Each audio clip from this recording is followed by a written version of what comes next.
Agora em março, acabou o primeiro trimestre de 2024. Nesse primeiro trimestre, vimos o Ibovespa cair mais de 3,5%, enquanto o S&P 500 subiu mais de 10,5% e o Bitcoin subiu mais de 52%.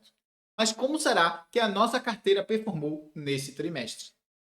Sejam bem-vindos ao canal, eu me chamo Yuri Leite, sou consultor de investimentos e peço que antes da gente adentrar aqui no vídeo, que você deixe aqui embaixo nos comentários a resposta da seguinte pergunta: como foi que a sua carteira performou nesse trimestre? Então vamos lá, começando então aqui trazendo a nossa carteira, vejam que a Vale, que estava aqui na casa dos 37%, teve uma queda considerável, isso porque a ação da Vale mesmo caiu e ela também pagou dividendo, que obviamente também reduz aqui parte da ação.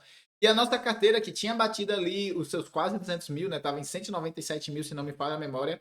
Agora está na casa dos 187 mil, principalmente por conta dessa queda da Vale, né? A Vale realmente perdeu um valor de mercado considerável e a gente tinha uma concentração grande nela, o que para a gente é ainda mais oportunidade de comprar a preço mais barato. Não estou preocupado com isso, mas a nossa carteira voltou para baixo dos 200 mil, né? Dos 200k que a gente tinha falado na thumb do vídeo anterior que a gente chegaria. Mas, como eu falei, nenhuma preocupação com relação a esse ponto. Com relação à distribuição, então, da nossa carteira aqui, vamos entrar aqui nas minhas categorias. Percebam que as ações agora estão na casa dos 60,31%.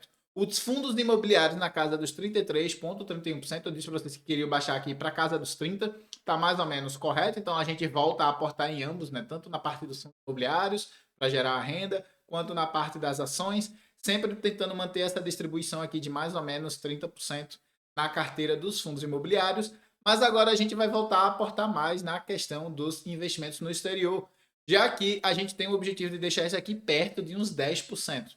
Então, provavelmente, os próximos aportes aqui já vão ser na carteiras do exterior, tá certo? Exceto quando esses proventos, na verdade, não foram proventos, não foram rendimento meu entrando, e sim os próprios dividendos do Brasil, que eu vou reinvestir no próprio Brasil, como também a questão dos lucros obtidos através das negociações de opções. E aí eu já vou mostrar aí também com relação a essa questão, coisas que a gente fez neste mês. E aí esses tipos de rendimento vão aqui para ações no Brasil e fundos imobiliários no Brasil, mas os novos aportes já vão entrar na questão dos investimentos no exterior. E aí vejam aqui embaixo que temos o esquema de opções. E as nossas opções estão aqui na casa do 0,13 e 236. E aí eu só queria chamar a observação que na verdade isso não está certo, está errado. Vejam aqui que as opções estão na casa de 6,9%, né? Ocupam ali mais ou menos uns 12 mil reais. Isso aqui está acontecendo e mostrando aqui nessa casa do 0,13 porque ele só reconhece as opções no qual eu estou comprado. As que eu estou vendido não entra aqui na conta, né? Ele não contabiliza porque afinal eu não tenho o direito de exercício. Ele só conta aqui os que você tem direito de exercício. Seja na compra ou seja na venda, na call e na put. Então, as opções aqui, na verdade, eu estou com bem mais do que esses 236, mas ele mostra aqui 236. Seguindo então aqui adiante, vamos lá para a questão da evolução da carteira nesse ano, né? A nossa carteira, nesse ano aqui, a gente teve uma queda de 0,20. A gente falou, né, que o Ibovespa tinha caído mais de 3%, 3,51%, que eu botei na tela para vocês verem. Aí aqui o IPCA está dizendo que foi 0,79, o IFIX foi 2,11, o CDI 2,41, então a gente perdeu de todos os índices, exceto o Ibovespa. Novamente, isso muito por conta da questão da Vale, que caiu consideravelmente. Na evolução da nossa carteira, perceba que ele também aqui traz nesse gráfico a questão do S&P 500, que ficou ali mais ou menos 10%. E a nossa carteira perdeu bastante pro S&P. Isso porque o S&P, principalmente por algumas ações como a questão da Nvidia, com relação a Microsoft e até TSMC, a AMD, muito focado na questão da inteligência artificial, estão tendo performances consideravelmente altas, estão puxando o índice muito para cima.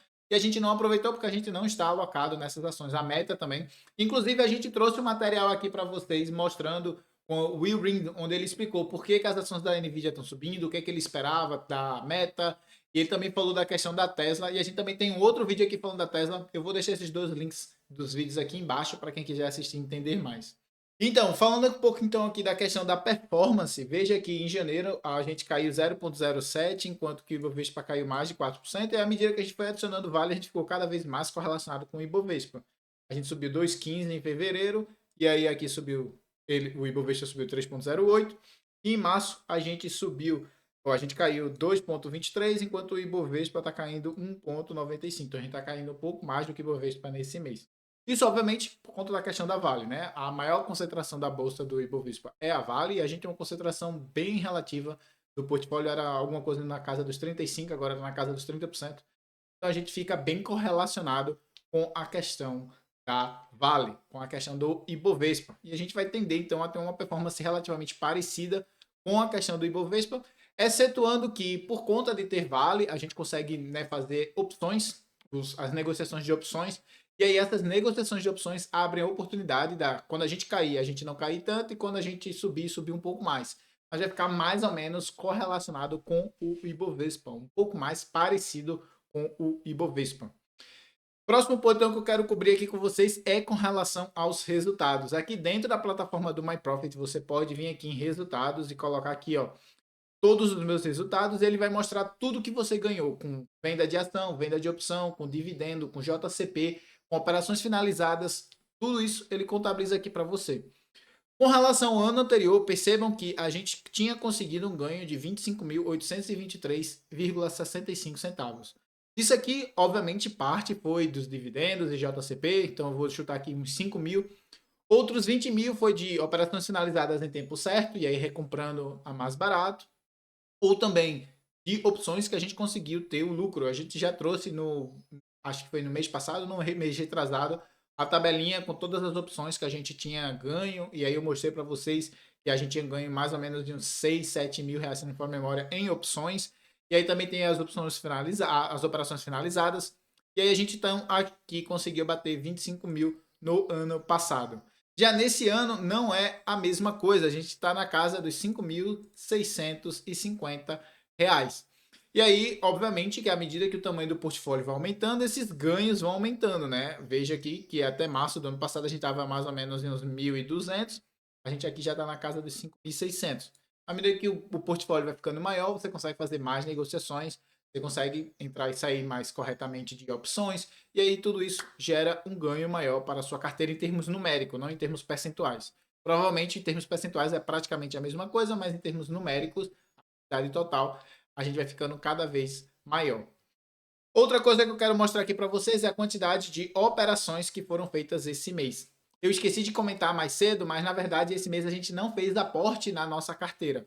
Tudo que a gente comprou e vendeu foi baseado em dividendos que a gente recebeu, que eu já vou mostrar para vocês quanto foi de dividendos.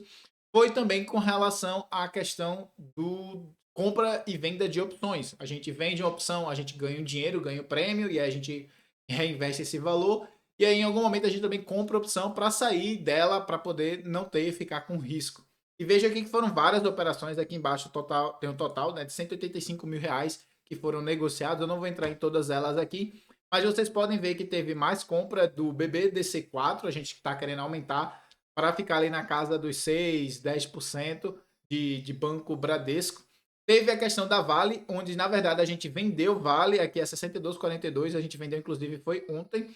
E aí a ideia era fazer, na verdade, um swing trade rápido para poder vender na baixa, vender a Vale a um preço menor do que eu comprei, para poder ter um prejuízo aqui, para não precisar pagar imposto no mês de março, porque a gente está com ganho no mês de março e a gente vai ter que pagar imposto. E aí a gente sai aqui, vende para poder não pagar imposto e depois recompra. Só que acabou que no mesmo dia já recomprou. Eu coloquei inclusive 52 centavos a mais, abaixo e ainda assim bateu ontem. Então a gente acabou ganhando, tendo um lucrozinho aqui de um day trade, mas que não é de nenhuma forma o objetivo. O objetivo não era fazer o day trade, era só tirar parte dos ganhos, fazer uma compensação de prejuízo, como a gente chama, para poder não precisar pagar imposto. E aí sobrou, então, no caso do lucro aqui, que foi esses 42 e um pouquinho. Aí eu fui lá, então, e comprei mais um pouquinho de Banco Bradesco para poder bater a meta, como eu falei aqui para vocês. Entrando na parte de dividendos, vamos lá para a parte dos proventos. Perceba aqui que nos proventos a gente teve um ganho nesse mês na casa dos 3 mil reais. 3.218 reais a gente ganhou nesse mês. E no próximo mês já está contratado 3.340, que foi da Transmissão Paulista do ano passado, que pagou parte em janeiro e agora a maior parte em abril. Então já tem esses quase 4 mil. E além disso, a gente também tem os dividendos dos fundos imobiliários, que devem dar mais ou menos na casa de 600, 700 reais. Então, próximo mês, a gente já tem 4 mil de aporte garantido aqui com relação à parte de dividendo. Lembrando a vocês que dividendo não é a minha estratégia, eu não foco no dividendo, mas eu foco em ações e fundos imobiliários que têm o pagamento de dividendo recorrente ali, e aí a gente aproveita e refaz o aporte. Obviamente, a gente não desperdiça, mas não é o objetivo de ter dividendos recorrentes na carteira. Talvez daqui uns 15, 20 anos, quando eu precisar de renda passiva, aí vai ser o foco, mas por hora o objetivo é só ganho de carteira, ganho de crescimento. E esse é o objetivo da carteira. E aí, enfim, a gente vai ganhar um dividendo e a gente vai refazendo um aporte. Esse mês não teve um aporte porque eu usei o dinheiro do aporte, na verdade, para comprar essa câmera que vocês estão assistindo aqui, que é um equipamento novo que eu comprei para poder gravar vídeos melhores para vocês. E aí, esse mês não teve aporte. Mas agora em abril a gente já tem esses quase 4 mil de aporte que a gente tem aqui dos dividendos. E provavelmente já faz novamente um aportezinho ali de mais ou menos uns 300, 400 euros na nossa carteira lá da Trading 212, justamente por conta dessa rebalanceamento que a gente quer fazer na nossa carteira, né? De voltar lá para a casa dos 10%, como eu tinha comentado com vocês anteriormente. Por fim, agradeço a todos que ficaram comigo aqui até o final. Peço que se você gostou do conteúdo, não se esqueça de deixar aquele seu like aqui embaixo. Também já se inscreve no canal para ter acesso aos nossos conteúdos semanais aqui, focados em te ajudar a melhorar a sua vida financeira e os seus investimentos. Se você ainda não respondeu a pergunta que fizemos lá no começo do vídeo, esse é o último momento que você tem para fazer isso. Então já deixa aqui embaixo nos comentários como foi a performance da sua carteira agora nesse primeiro trimestre. Lembra a todos que temos links para diversos vídeos que vão te interessar aqui embaixo na descrição, que você pode estar assistindo, ou você também pode assistir esse que eu vou colocar aí na tela, que foi especialmente selecionado para você. Eu vou ficando por aqui, um forte abraço e te aguardo no próximo vídeo.